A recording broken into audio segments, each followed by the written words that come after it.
Hey everyone, after looking at some of the Metacritic scores for Skyrim, I wasn't shocked at all to see that this game got mostly nines and tens, because, it's just an incredible game. What did surprise me, though, is when I was scrolling down, some users actually gave this a 0.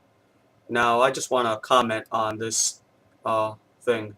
I realize people can comment anything they want and they can, rate a game anything they want, but giving this game a 0 not only shows that you know, person's intelligence is far below the standard, but it's just a joke. It's almost like laughable, you know.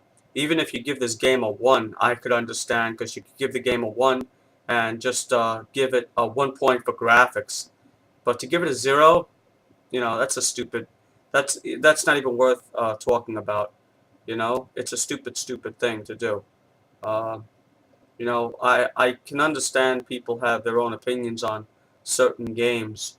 You can give it a 7. Some people give it a 6. But to give a game a 0 is not even counting for anything. That's just saying, showing your stupidity. You know, showing your stupidity. Now, most of these people that are commenting and posting terrible, terrible reviews for Skyrim, obviously did not grow up a time when I grew up. I'm 45 years old, so I grew up in a time when video games were nothing more than two little lights on the side bouncing a ball back and forth.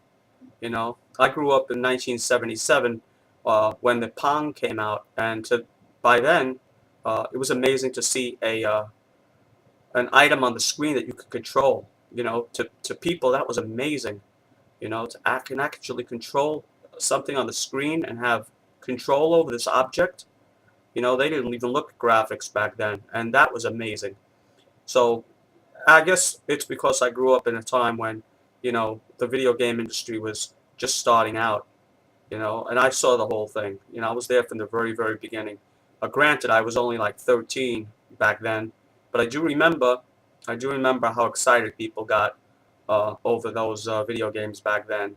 Space Invaders, Pong, Asteroids, and back then the excitement was just the idea of being able to control something on a television screen, on a video monitor, I should say. So today, I think people are pretty much, they're spoiled. That's the only way I can really tell you.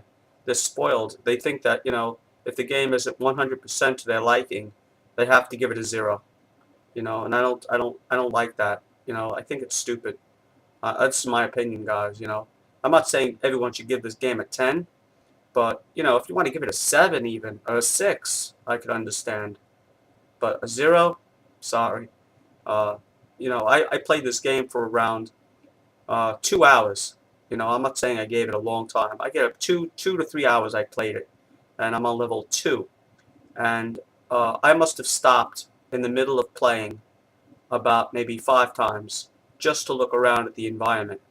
I was just amazed that they could create something like this. The realistic water, the trees, there were even bugs on a tree that were crawling. That's how much detail was in this game. So, you know, that's just one area. I had to actually stop on a bridge. I was stopped on a bridge and I just looked around. I was like, wow, look at this area. Even knowing that this isn't a real place, I was just amazed at what they could do with computers nowadays. Uh, Another item I want to show you why this game shouldn't get a 0 is they improved a lot on Oblivion. Uh, Little things like that you wouldn't realize unless you played Oblivion for a long time and you compared it to the two is when you used to walk through a door. It used to just have a cutscene. It used to just go black and used on the other side already. This time the doors open a little bit before you go to the thing. So the doors actually open. They open a little bit ajar. They go ajar. So I think that's an amazing thing. For the animation to do that for every door. That's pretty cool. And of course, the NPCs now talk.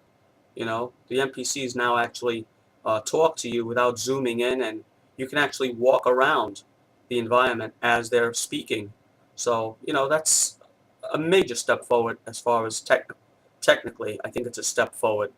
The only one area, like I said before, that I think they could have improved on, but I'm sure it's very hard. I'm not a computer programmer, so I have no idea what they would have to do for this to be like the next technological leap.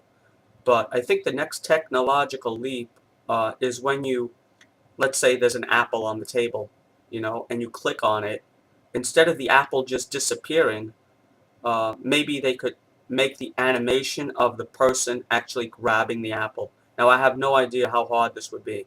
I don't even know if it's feasible to do on the systems we have now. But I would just like to know someone's opinion on what would it take if you're a computer programmer and you know about the Elder Scrolls game or the Fallout games or whatever, and you can click on an object and take it, such as most RPGs. Instead of it just disappearing, have the character actually, have an animation of the character leaning in and taking it with their hand. I don't know even know if that's possible. So I don't even know how much memory you would need or how much more how much more amount of space you would need on the disk. But I just thought, I'm sure the programmers thought of this, you know, but I guess it's not possible. I guess there's some limitation to uh, that event happening. So that's the only thing that I was hoping that they would change. But other than that, it's a perfect game, in my opinion. I haven't even gotten to the dragons yet. I haven't even gotten to my first dragon, and I am pretty impressed with this game. I have to say, I am more than impressed. I think they did a really, really good job. Um, do I wish it could come out on the next console? Yeah, I wish it would come out on the next console, the Xbox 720, but I think the reason they didn't do it on the next console is because Microsoft is not going to be releasing a next console for at least another 2 years. If my guess would be another year and a half to 2 years. And I don't think Bethesda wanted to wait that long to cash in on their next game. And I think they did a pretty good job. They added enough things to make it look newer and feel newer, and I think they really succeeded. So that's pretty much all I wanted to say about that. I didn't want to keep on ranting, but I get upset when I see stupid stuff like that. People giving games zeros. You know, that really upsets me. That shows a lack of knowledge, a lack of understanding, and a total disregard for the people that put all this work into the game.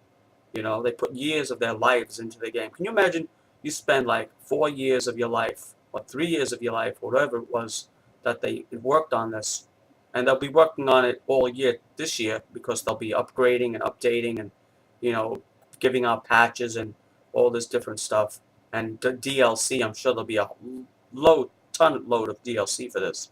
So you know people spend 2 3 years of their life on a game, and can you imagine if you're a designer and you see a comment that says, "Oh, this game is a zero"? I'm sure they don't put too much mind to it because they see the majority of people give it tens. But it's just it hurts you that somebody out there actually doesn't even give you enough mind. I guess they think like I think. Don't even waste your time with those type of people. At least that would be my thinking if I was a developer or I was a programmer. Anyway, I just thought I'd mention that. I think I'm going to go back to Skyrim and see if I can find my first dragon. Take it easy, people. Bye.